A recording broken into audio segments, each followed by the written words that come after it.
This is Wife, one half of the Horn and Cauldron podcast and half of Nerd Jive. I am Julie, and this is the project channel. This is a video I've had rolling around in my head for like a while now. So I feel like it's silly to do an intro video to a channel, but at the same time, I need to get this out before I move on. Like many creatives, I sort of feel a deep primal rumbling of the thing that I am creating for a while before it actually comes to pass. And then it comes to pass and I'm like, oh, I can breathe again. Now I can keep doing things. I can move on to whatever the next thing is. And this one's been a long while coming. So for those of you who don't know, I used to be a semi-professional cosplayer. And through that, I really was able to like express my love of costumes, my love of sewing, and my love of crafting things. And I don't really cosplay anymore, or if I do, it's sort of few and far in between. But I do still love crafting and I do still love sewing. And this is going to sort of serve as a documentation and sort of like idea of why I'm doing the things that I'm doing for my craft, as well as, and the last piece is to keep me honest, because if I have to give you a video about what it is that I am doing, then I'm going to have to do the thing and not be too lazy about it. The point is not to burn out, but the point is also not to sit stagnant, because when I have an idea sitting in my head for too long, I can feel it sort of pushing at the edges of its box. And it's a painful feeling, almost like anxiety. And then when I finally get around to it, I'm not happy with it because it's been sitting in there rolling around for too long. So that's a whole lot of words to say, let's talk about what kind of stuff I want to make. So over the last few years, I've been transitioning away from fast fashion and mass market fashion in many ways. And I have been transitioning towards small fashion, slow fashion, so small business, slow, which is more of a handmade effect, less of a mass market factory production. And I've also been moving away from synthetic materials and into natural fabrics. And I really am happy with the place that that's going. It does make it more difficult to find clothes that I want to buy at a store, especially in a size that fits me, in a cut that is flattering, and especially if I'm not particularly into the trends. So it has made it so that I am sort of being gently forced into making my own clothing, a thing that I enjoy doing. It's funny because I'm wearing this and this is not a thing that I wore or that I made, but I have many things that I love that I made. However, there are some things that I have that I have made that have seemed like a good idea at the time. And then by hook or by crook, it has ended up not bringing me joy in the end. And that's a difficult thing to do when you're spending hours on a project and you don't like it. It sort of is like a really disappointing thing. And I've been kind of trying to pinpoint it lately. And I think I finally figured it out. So the first one is something that I actually talk about in the podcast all the time, which is intention. And intention really informs the sort of emotional structure of the thing that you're doing. And, you know, there's a joke among crafters and people who sew and cosplayers. It's like, is it even a project if you haven't cried and bled on it yet? But it occurs to me that maybe you shouldn't be crying over your projects.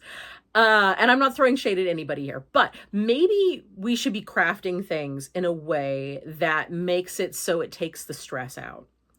And that is not something that I have typically done. I usually create this thing that I want to make in my head, and then I have this tight deadline to do it, and then I'm stressing about it, and it's taking longer than I thought it would, and then I'm getting frustrated, and now I'm crying, and inevitably I prick myself with a needle, or I cut myself with a knife or whatever, or scissors, that's probably more accurate, and it's just sort of not fun. And then when I wear the thing, when this sort of pattern happens, when I wear the actual finished garment, I'm not as happy with it as I thought I would be.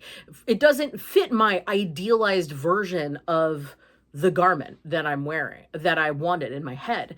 And I sort of, uh, I like it, and I'm proud of the thing that I made. And I like when people say, "Oh, that's really nice," and I say, "I made it," and they're like, "Wow," and I'm like, "I know, right? This is really cool."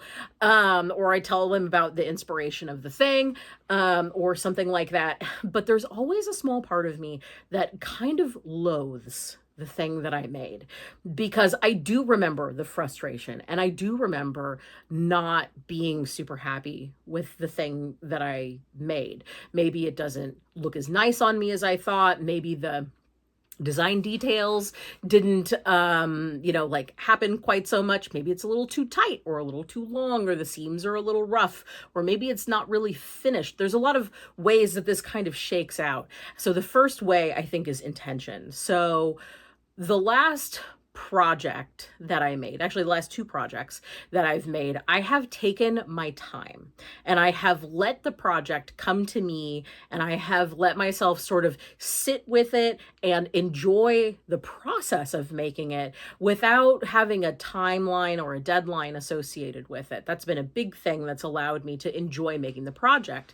And the other one is to let go of what I thought my initial idealized finished version looked like, and to sort of just follow the thread, just sort of let it unravel, let it come into being in a much more organic way, where I'm trying it on and I'm excited about it, and I'm thinking, oh, it's flattering, instead of like, I just have to hurry up and get it done. So pressing my seams, clipping my threads. I usually clip them all at the end. I'm terrible with that, but you kind of get where I'm going with this. Like, I've been taking my time with it, and taking my time with it has removed the stress, and has removed a large part of that piece of me that sort of loathes the thing that I have made, where yes, I'm happy to wear it, but I don't really like being in it.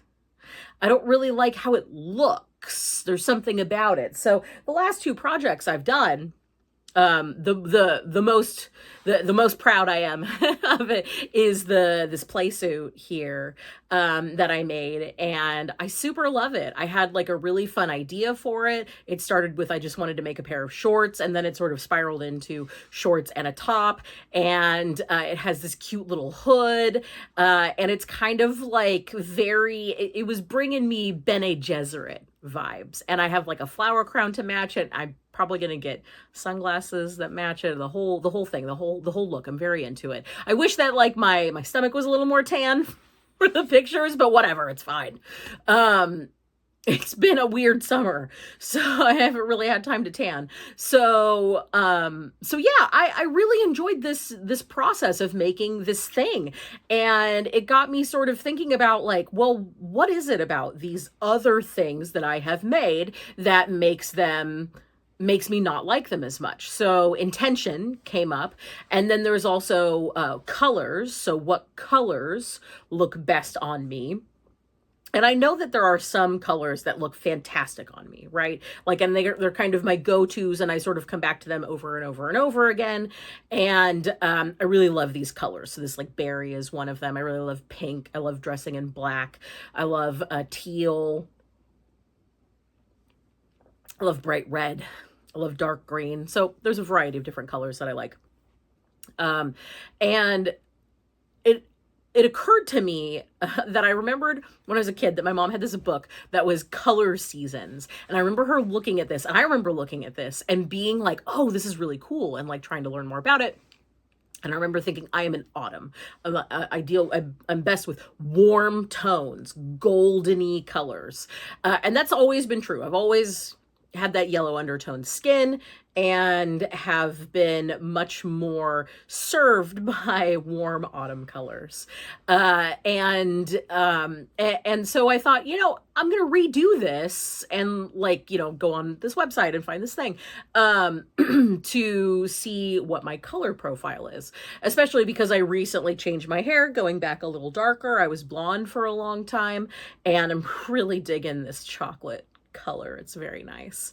And it came up as me being a deep autumn, which was great because it is almost fall here and I am really feeling the spooky season vibes. I've been very into Summerween. And I'm excited to have some like autumn colors. So now I've got my color palette, right? This color palette, this dark autumn color palette. And they're colors that I kind of want to return to over and over again, even before looking at what colors are, you know, technically best with my skin tone and coloring and contrast and all that other kind of stuff. So that seems natural to me. That seems easy, and it gives me sort of parameters, right? So I have some things that are outside of this color palette that conceptually I liked the idea of making them, but once I was done with the thing, it didn't serve me the way that I needed to be served. It was okay, but they weren't great. It didn't make me glow. It wasn't in a color that I was super comfortable in, and it just sort of wasn't the thing. So you pair that with the intentionality and the colors, and now we have sort of two strikes. So a lot of the things that I'm planning on making are going to be within this dark autumn color palette, and I'm very excited about that. We have a whole bunch of dyes and a whole bunch of fabric and a whole bunch of things that I think is going to look really good in these colors. And I'll get to what the vibe is that I'm going for towards the end. So stay tuned for that. We're not done yet. We're on a ride. You're listening to a podcast. You're taking you need a bev. If you don't already have one, if you didn't figure that out at the beginning of this video, by the way, every one of these is like you listening to your bestie's voice message coming through. So make yourself comfortable, get a bev, maybe a snack, and relax and listen to the podcast that is me rambling on about fashion and other project stuff. So we've got intentionality. We've got autumn color palette. Now the next thing is some of these clothes that were in the right color, that did have a good intention behind them, just didn't look great on me. They just weren't flattering, and I didn't like looking at myself in them. I felt that they made me look stocky. You know, I'm short, and it's a fine line between looking short and cute or short and like a Tolkien dwarf. And I'm not going for the Tolkien dwarf effect, so we want to avoid that. So I was trying to find an idea of things that would work for me. And I've always sort of been told about, you know, the like shape or like fruit type of like body sizing, and that's how you should dress for it. And I'm an apple, but the problem with being an apple is the stuff that apples wear doesn't look good on me. It didn't work. And I didn't resonate with it. And the tips that they had for it were just atrocious and awful. So it didn't really work for me. So I didn't want to necessarily get into that because I had already been down that path. And I knew that did not work. And I sort of randomly found this video from someone who was also sewing their own wardrobe and who was talking about their Kibbe style. So I fell into a deep rabbit hole about Kibbe style and body shape and body type and all that other stuff. And disclaimer, the guy who created Kibbe is problematic. He has continually redacted and changed things for the system that he created, which was like in the 80s, I think, and has some really kind of misogynistic adjacent views on the way that some of these body styles should act as opposed to just should dress. He's also said that nobody can accurately tell a Kibbe type except for him. These are all very problematic things. And I absolutely recognize that, and I absolutely see that. But much like Harry Potter, we're going to take what works and we're going to leave behind what doesn't, with the acknowledgement that the creator is a problem. And of course, there are going to be people in the community that are also problematic. That's just the way the communities are online. That's my professional opinion as a social media person. So I found this Kibbe body type thing, and I was like, oh, this is really cool. So I found a website and did a little test that goes through all these different things that types you. But even before that, I looked at the I looked at the drawings for what the Kibbe body types looked like. And I thought, oh, I bet you I'm a romantic. That is the shape and silhouette that looks like me the most. And went through the test, and sure enough, my Kibbe type is a romantic with a double curve, indicating that sort of like an hourglass figure thing. So it did not type with, say, an apple type. I didn't resonate with that. But when I saw the Kibbe thing, immediately I was like, oh, that looks like me. And then I went through the recommendations for the romantic Kibbe type, and I thought, oh, these are clothes that I know look good on me. All of the things that were recommended, I could think back to a time in my life when I was wearing that particular style, a pencil skirt or a fit and flare type skirt or waist accentuation with like belts and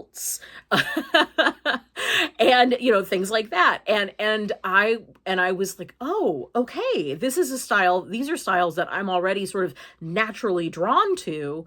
And when I thought about the things that I wore that I liked, especially the things that I've created that I've worn that I liked, and the things that I've worn that I don't like, and the things that I've created that I don't like, they don't fit that either. And I definitely had like a moment about this. It was a bit of a bit of a eureka moment, if you will, in that, like, yeah, like you can see these cool clothes that like look nice on somebody else, but just because they look nice on somebody else does not mean that they're going to look great on you, because they may not be appropriate for your body type or your coloration or your vibe. And at that moment, I was like, okay, this is it. I'm on the right path here for making my own clothing and my own, and sort of stepping into and really embracing and owning my own style and my own homemade style. So I got really excited about it, but I still felt like there was something missing. And I felt like the thing that was missing was something a little more metaphysical. Surprise. So right around the time that I had seen this video for the Kibbe body type, I had happened upon a TikToker who was talking about dressing for your astrological style. And this is something that I've heard about off and on throughout the years. I love astrology. I've been studying it since I was a kid. And I find a lot of help and a lot of truth in it. It resonates for me. If it doesn't resonate for you, that's fine. I don't care. It works for me, and that's what matters. And some of these things kind of started to click after I watched a few videos. So, it talks about what is your Venus in. My Venus is in Taurus. And that kind of gives this like earth goddessy kind of vibe, pinks and greens and lush colors and luxuriant textures and fabrics and like accoutrements and everything. We're looking at maximalism here. And it talked about your rising sign. My rising sign is a Capricorn. So that's dark colors and tailored looks, and also being a little particular about having the right thing, and understanding that sometimes the right thing is the expensive thing. So really investing in a piece, which absolutely tracks, because that's really what the whole making your own clothes and using natural fibers is all about, is basically putting your money where your tastes are, because it is not cheap to find that sort of thing. And then I heard about dressing for your Lilith sign and your midheaven, and both my Lilith and my midheaven are in Scorpio. And that means that you're looking at like darks, blacks, and reds, and burgundies, vampire colors, if you will, a thing that I have always been into, both the colors and the aesthetic. So it really sort of started to tie things together. And then I thought about the last piece of this puzzle, which I didn't see a video on, but is something that I've been thinking about for a while, which is my North Node. And the way that I look at the North Node is that sort of this incarnation, this flesh mech, the cycles version of where I'm supposed to be heading towards. And that's taking up space. Mine is in Leo. So trying to be the, when the you know, when the girl walks in the room with the hair blowing and stuff. So all of these things really resonated with me. Femme fatale, big earth goddess energy, tailored and structured looks, picky about the details, and taking up space with flamboyant sort of looks. And I know that Kibbe Romantic isn't about flamboyant looks, but when you dress like you feel like you own the room, that look doesn't have to be flamboyant. That's the vibe that we're going for. And I've really sort of resonated with that too. And then the last piece is I was talking to my friend about all of this stuff, and we were talking about what our idealized version of us is. And I'm going to call this the archetype. And for me, the archetype is this kind of femme fatale, va-va-voom, like goth Demeter, or like fall colors Aphrodite, who is just, you know, got long flowing hair and like beautiful fabrics, nice textures. Everything is luxe, and having a lot of accoutrements, a lot of detail put into things, a lot of jewelry and nice hair and makeup and earrings and necklaces, the whole thing, like the feminine archetype version of sort of Aphrodite, but in dark autumn fall colors. So in a way, goth fall goth Demeter. It's kind of Persephone also, but also to me, Persephone is more of a cool toned look, rather than the warm, rich, you know, afternoon sunlight of fall tone that I'm kind of got in my mind.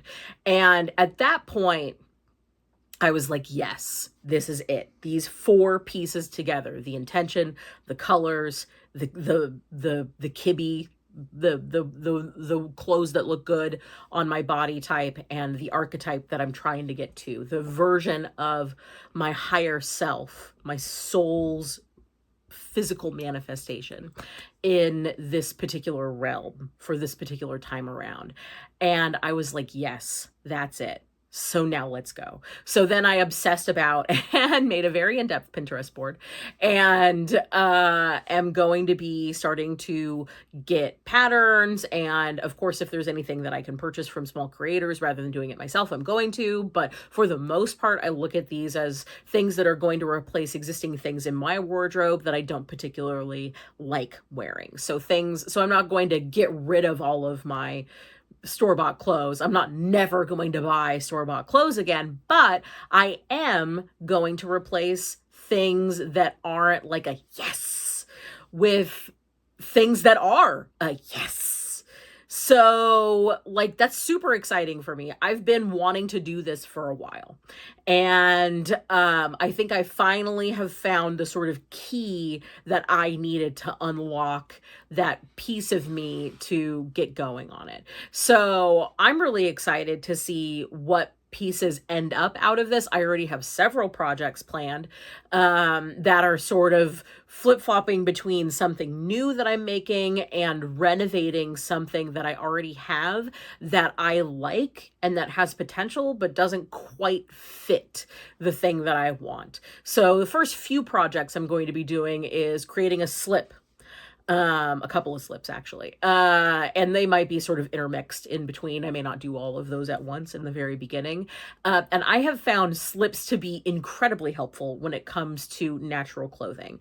And I had never really been a wear a slip kind of person, but they really are a foundational garment that's pretty important. I've watched a lot of historical costumers, and they're always talking about the underclothing, and it really got me thinking, like, well, is just your bra and your underwear enough underclothing? I mean, like, yeah, for the most part it is. We live in a modern society and that's kind of what happens. But at the same time, having additional garments is super helpful. Like with this dress, I wear a slip that I made. And this is one of the things that I loved. I loved everything about making this process. I love everything about this slip.